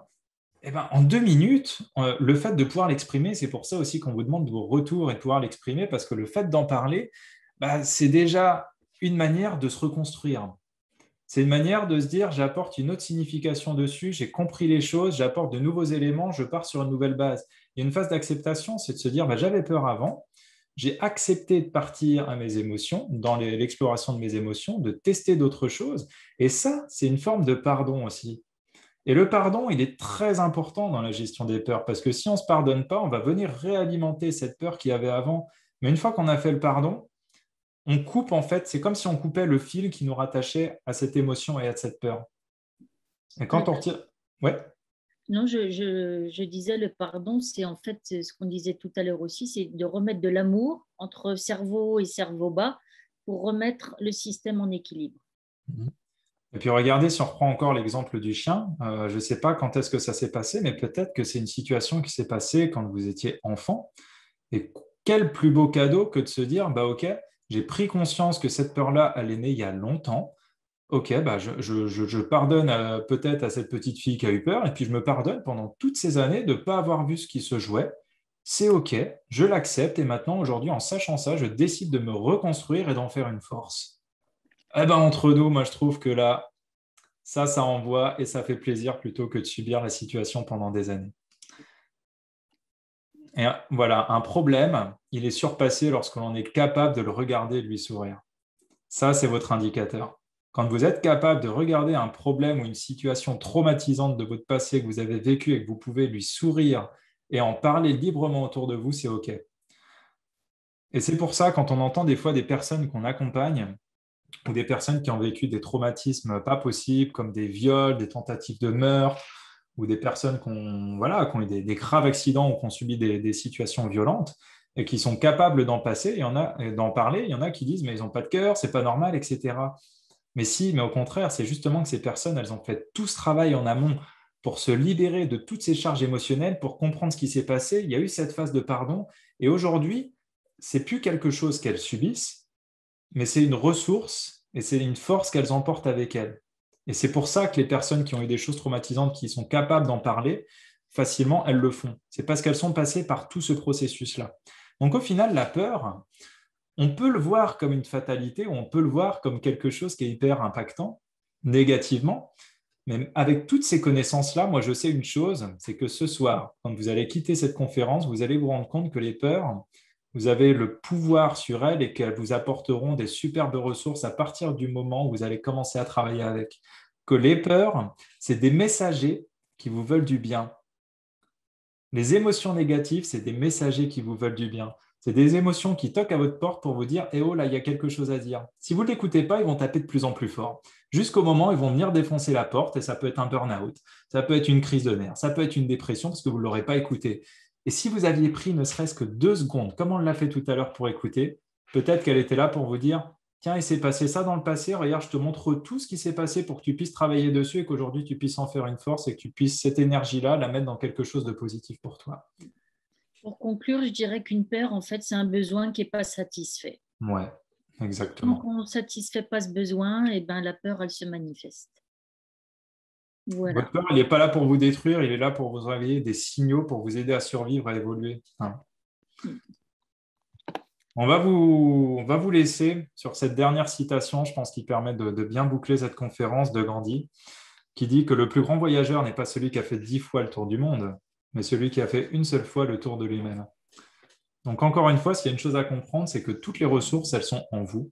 Vous avez absolument tout à l'intérieur de vous. C'est une question de choix. On vous a donné des méthodes, des outils. Maintenant, voyez ça vraiment comme un terrain d'expérimentation. Allez-y, on vous encourage vraiment à aller sur cette voie-là, de travailler sur vos émotions, parce que plus vous allez comprendre, travailler sur vos émotions, que vous allez les explorer, vous allez vous rendre compte mais à quel point c'est facile derrière de gérer certaines situations qui pourraient être importantes, puis qui agissaient forcément sur votre bien-être, peut-être sur la sécurité, sur la confiance. Plus vous allez pratiquer, vous allez vous rendre compte que c'est une question de jours, peut-être 2 semaines, peut-être 2 mois ou dans les années à venir, qu'avec tous ces petits outils-là qui sont super simples à mettre en application, vous allez voir qu'une peur, vous allez avoir un tout autre regard dessus et que vous allez en faire une force. Et moi, je serais quand même bien curieux de savoir tout ce que ça va vous apporter, ne serait-ce déjà que dans les jours à venir. Bon, en tout cas, nous, on tient vraiment à vous remercier d'avoir incité à cette conférence. J'espère que ça vous a apporté plein de choses, peut-être de nouvelles connaissances sur les peurs, aussi des outils pratiques que vous allez pouvoir utiliser dans votre quotidien. Parlez-en autour de vous aussi. Si ça a été utile pour vous ce soir, ce sera que ce soit pour des enfants.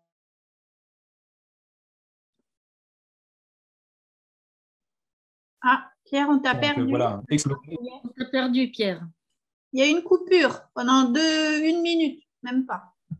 Bon, je ne sais pas où vous m'avez perdu, mais en tout cas, je vous disais simplement explorez, prenez-vous au jeu et voilà, si ça vous a fait du bien à vous, ça fera forcément du bien autour de vous, donc partagez tous ces beaux outils.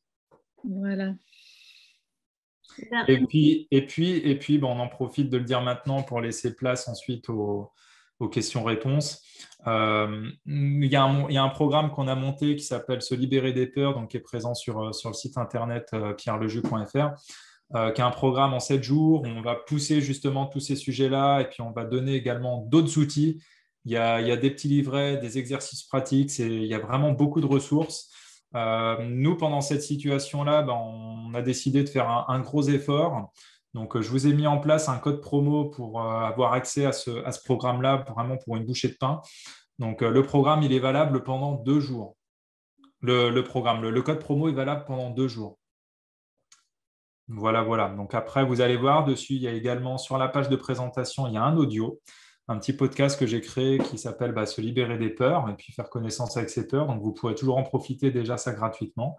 Et puis, si vous allez sur le blog également, vous allez voir, il y a différents articles comme les émotions négatives, ces messagers qui nous veulent du bien. Il y a pas mal de ressources complémentaires que vous pouvez aller voir. Mais le programme, disons que ça vous mettra tout de suite dans l'action avec des trames et des exercices concrets. Voilà.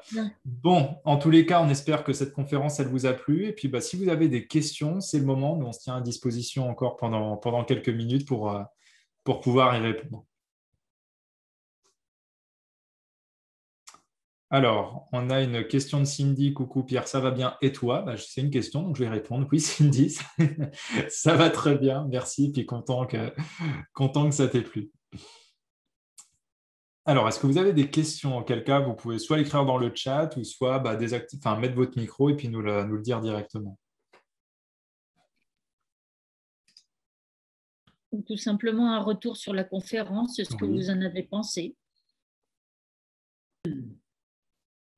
Très bonne conférence. On se sent un peu plus rassuré d'avoir eu des outils qu'on va pouvoir utiliser. Ouais. C'est pas évident de gérer ses peurs. Moi, je me suis fait agresser à mon domicile. Et c'est vrai que maintenant, j'ai peur d'ouvrir la porte quand on sonne à ma porte. Je suis obligée d'aller vérifier à la fenêtre. Donc, je vais essayer d'utiliser les outils pour enfermer cette peur. Ouais, ça vaut le coup d'essayer, franchement. Enfin, n'essayez pas, faites-le. Je vais le faire, Ouais. M'entraîner quotidiennement, oui. Ouais. En tout cas, gardez pas de vue que là, ce qu'on vous a donné, c'est vraiment pour travailler sur vous, ne pas aller chercher la signification, mais vraiment s'atteler, pas sur le pourquoi, mais vraiment s'atteler sur le comment ça se passe. Nous, l'objectif, c'était vraiment de vous apporter déjà un autre regard sur les peurs, hein, pour vous montrer que c'est quelque chose qui peut être aussi positif, et de vous mettre aussi le pied à l'étrier, vous permettre d'agir sur vous, mais vous mettre le pied à l'étrier peut-être pour vous aider à passer ce cap, de se dire, là, voilà, je teste déjà sur moi, et derrière, quand vous avez fait le premier pas, c'est super facile de faire le deuxième, le troisième, le quatrième, mais d'avancer et puis de se débarrasser totalement de ça. Ça ne sert à rien de garder une peur ou un fonctionnement qui est déconnant chez soi, un fonctionnement destructeur. Donc, il y a tout à y gagner à faire de la place tout de suite. Après, tout se fait au bon moment, hein. Je pense qu'on travaille les choses quand on est prêt à le travailler, mais il y a tout à y gagner à mettre ça de côté, en faire une force et puis pouvoir se focaliser sur quelque chose de positif et que vous voulez alimenter au quotidien. Ouais. Voilà. Et si vous avez des questions, après, voilà, vous allez faire vos expérimentations. Si vous avez des questions, vous nous envoyez un petit mail et puis on vous répondra avec plaisir, hein. D'accord, ok. Oui. Moi, par contre, j'ai une question. Oui.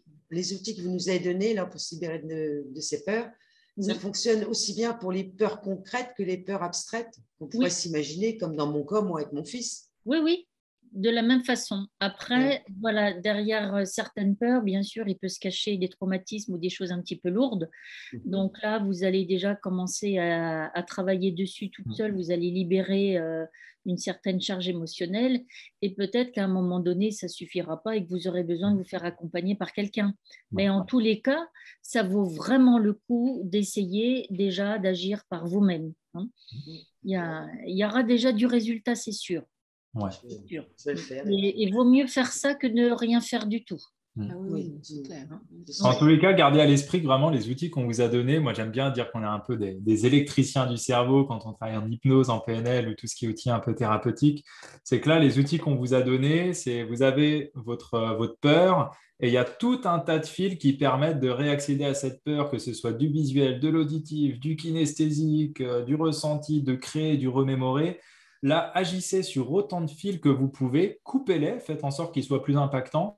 Mais s'il y a des fils, donc si la peur s'en va, très bien, vous avez tout gagné, c'est super.